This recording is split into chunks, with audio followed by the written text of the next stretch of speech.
Our studies in Mark's Gospel resume with a long and very solemn section of the book. Mark tells us, just as he was speaking, Judas, one of the 12, appeared. With him was a crowd armed with swords and clubs, sent from the high priests, the teachers of the law, and the elders. Now the betrayer had arranged a signal with them. "The one I kiss is the man. Arrest him and lead him away under guard." Going up once to Jesus, Judas said, "Rabbi," and kissed him. The men seized Jesus and arrested him. Then one of those standing near drew his sword and struck the servant of the high priest, cutting off his ear. "Am I leading a rebellion," said Jesus, "that you've come out with swords and clubs to capture me? Every day I was with you, teaching in the temple courts, and you did not arrest me, but the scriptures must be fulfilled." Then everyone deserted him and fled. A young man, quite possibly Mark, the writer of this gospel, wearing nothing but a linen garment, was following Jesus. When they seized him, he fled naked, leaving his garment behind. They took Jesus to the high priest, and all the chief priests, the elders, and the teachers of the law came together. Peter followed him at a distance right into the courtyard of the high priest. There he sat with the guards and warmed himself at the fire. The chief priests and the whole Sanhedrin were looking for evidence against Jesus, so that they could put him to death, but they did not find any. Many testified falsely against him, but their statements did not agree. Then some stood up and gave this false testimony against him. "We heard him say, 'I will destroy this temple made with human hands, and in 3 days will build another, not made with hands.'" Yet even then, their testimony did not agree. Then the high priest stood up before them and asked Jesus, "Are you not going to answer? What is the testimony that these men are bringing against you?" But Jesus remained silent and gave no answer. Again the high priest asked him, "Are you the Messiah, the Son of the Blessed One?" "I am," said Jesus. "And you will see the Son of Man sitting at the right hand of the Mighty One and coming in the clouds of heaven." The high priest tore his clothes. "Why do we need any more witnesses?" he asked. "You've heard this blasphemy. What do you think?" They all condemned him as worthy of death. Then some began to spit at him. They blindfolded him, struck him with their fists, and said, "Prophesy!" And the guards took him and beat him. While Peter was below in the courtyard, one of the servant girls of the high priest came by. When she saw Peter warming himself, she looked closely at him. "You also were with that Nazarene, Jesus," she said. But he denied it. "I don't know or understand what you're talking about," he said, and went out into the entryway.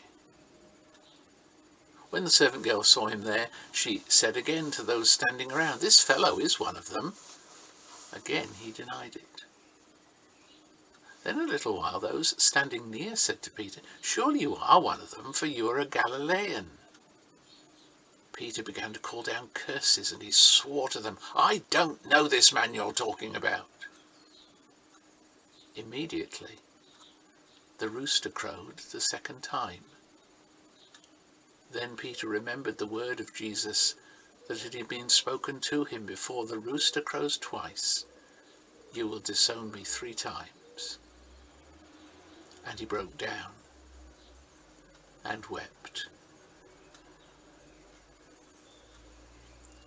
Specialists in history and law debate endlessly the details of the story presented to us here and in the other accounts of Jesus' trial. But there are no substantial reasons for doubting that the events took place as described. Mark's description and that of the other gospel writers are in such agreement as the usual laws of evidence would themselves suggest authenticity and reliability. And the fact that Jesus was treated unjustly, whatever the letter of the law might indicate, is very clear from the account here. However, of greater importance to us are the reasons the story was recounted in the way that it is. What are we intended to learn from these events? The first thing that we might note is the sandwich structure of the story. The trial scene begins before the Sanhedrin and is flanked by two sections that emphasize the betrayal, abandonment, and denial of Jesus. Jesus has to face his ordeal alone. Even Peter and quite possibly Mark, the traditional joint authors and inspirers of this gospel, seem to admit to the fact that they too deserted Jesus.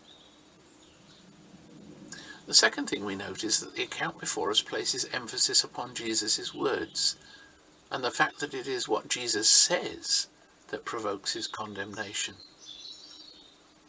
Clearly then it is these two factors upon which we are encouraged to ponder and reflect.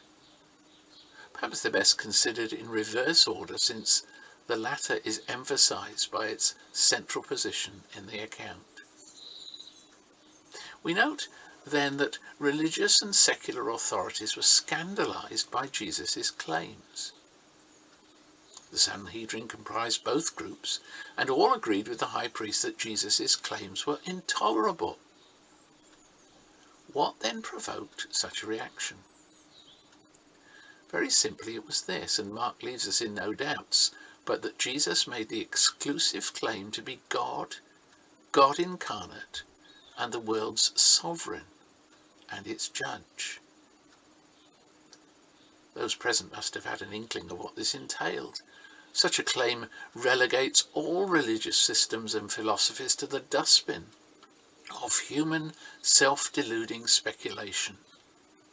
Small wonder it stuck in the craw of those standing by. And simply we do not want it this way. We want to be our own masters, to determine our own morality, and if we think religion has a place, it is to serve us, not to make absolute claims upon us.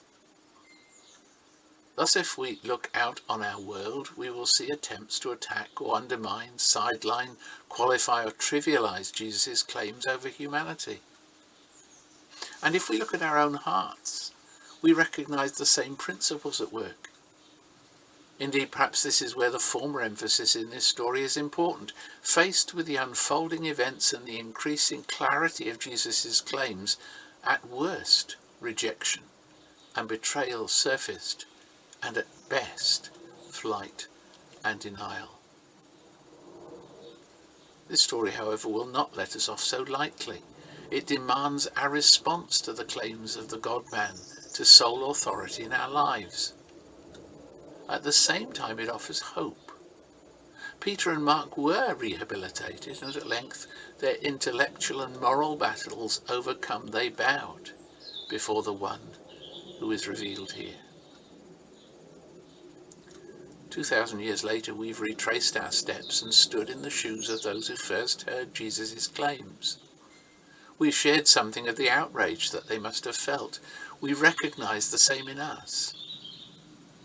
But this story is told to expose our inner life to light, to the light of God, and invite us to follow not the way of the Sanhedrin, but to receive Jesus as he is, as the Lord and Sovereign of our lives.